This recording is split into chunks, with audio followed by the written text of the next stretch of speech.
It's time now for a look at the latest in local news. In the news, the county commissioners held a called meeting on Tuesday morning to elect the chairman and vice chairman for the year 2023. The board elected Kevin McCrary to be the chairman and Jamie Hickox to be their vice chairman.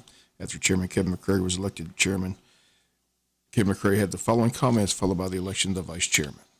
I'm excited about the new things that are coming up, the new visions, the new, I don't want to call it a board of commissioners. I believe we're going to be a team. I think we're all going to be able to work together. And we've heard transparency in the past. I think we're fixing to all see exactly what transparency should look like. We're going to try to be as open with the public, let them know what's going on, let them see where we stand as a county and have all the facts.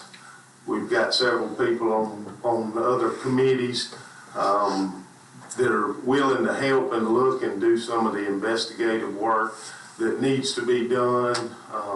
We have several things that are in place, the election board and things like that, that need to be done. We need to get all this stuff taken care of. The legislation is already written up, and that will be on our first meeting on the agenda.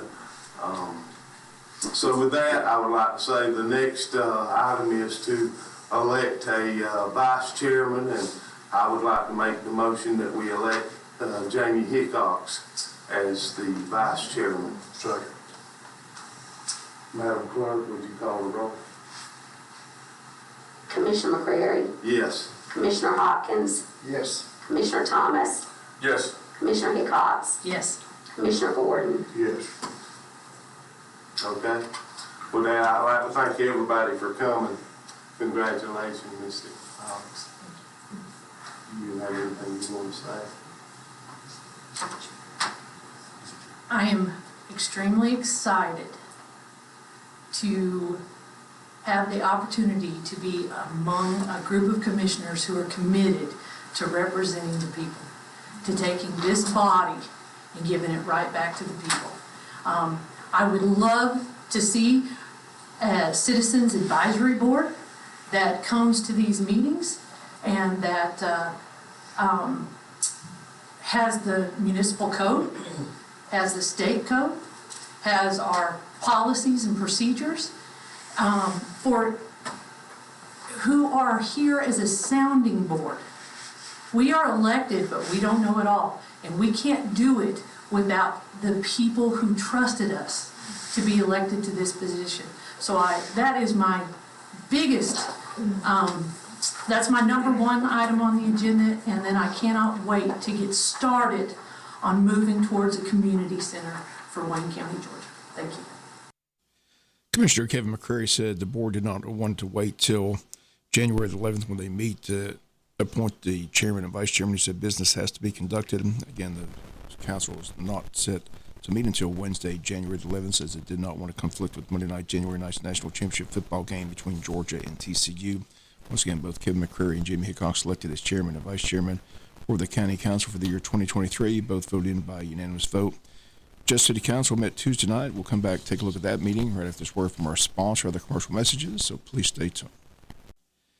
The Jesup City Commissioners met Tuesday evening for their regularly scheduled meeting. Back on the agenda was the controversial mini excavator for the Water Department. Water Department Supervisor Anthony Crawford was at the last board meeting simply asking for permission to get bids for a mini excavator for the department, which he was allowed to do on a split vote. Was on hand last night with 5 bids, the lowest from Atlantic Coastal Equipment out of Richmond Hill. The bid $44,860, well under the city budgeted item, as the city budgeted $55,000 in the water department for that excavator. At the last meeting, City Manager Rose Marcus was asked if the price or if the piece of equipment is needed for the city. She says it definitely is. Anthony Crawford, the water department supervisor, says it's desperately needed. But Commissioner Tim Cockfield at the last meeting stated that he felt the water department can simply borrow the mini excavator from the city road department. Cockfield says the city is spending too much money. He stated Tuesday night that his position has not changed. Bill Harvey made a motion to purchase the mini excavator, seconded by Commissioner Stanley Todd, but without a full panel council, as Pamela Schumer was not able to be in attendance. The vote was 3-2 in favor, but not enough to pass without a full panel, so the motion failed last night. Commissioner Ray Haas, Bill Harvey, and Stanley Todd voted yes, but Commissioner Tim Cockfield and Shirley Armstrong voted no. So So the water department supervisor is still not able to purchase a mini excavator for his department. In other news, Commissioner Ray House appointed Susie Nettles to the Grievance Committee, and the board got an update on the CDBG project at Pine Bloom Drive. Project manager Carl Hofstadler says the project should be completed within less than 3 months. The city received a $750,000 grant for the project. They say they've had some weather delays, but it's 60% completed. Should start back in a couple of weeks. City of Jesup passed a city election resolution Tuesday, as the city of Jesup will have elections this year in the month of August. Seats in Districts 1, 4, and 5 in the mayor seat will be up for re-election, and probate judge Tammy Thornton will be in charge of the city election.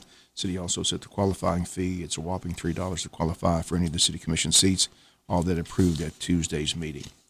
We'll be back with some final news notes after this word from our sponsor, other commercial messages, so please stay tuned. Final notes news, Chamber of Commerce ready for their annual Eggs and Issues breakfast. It takes place tomorrow morning at 8 a.m. to 10 a.m. at Coastal Pines Technical College. Local representatives will be on hand to give the preview of what they expect will take place in Atlanta during the legislative session in 2023. On hand will be State Senator Blake Tillery, along with State Representative Stephen Meeks and Buddy DeLoach. Again, the event takes place tomorrow morning between 8 a.m. and 10 a.m. WIFOFM will be on hand bringing their comments from the legislative session all this week. A Republican arrested after winning his race for the seat in the Georgia legislature has decided to step down instead of facing a possible suspension as soon as they're sworn into office next week. The decision by 67-year-old Danny Rampey means a special election will be held January 31st to choose a new representative for that House seat based around Winder, Georgia. Rampey was arrested last month after investigators say he stole prescription medication from the retirement complex in which he manages. Republican leaders were asking Rampey to step aside before the new legislators are sworn in on January 9th, because the special election to fill the seat will only be for Republicans, since Rampey did not have any Democratic opposition in the November election. House Speaker Jan Jones and incoming House Speaker John Burns, in a joint statement to the media, says his withdrawal will ensure that constituents will have a voice in the session of the General Assembly after the special election is held. Rampey faces 6 charges in Barrow County of obtaining drugs by theft, 6 counts of exploiting an elderly or disabled adult, 5 counts of burglary, and 1 count of drug possession. Rampey and his family own a chain of personal care homes in northeast Georgia.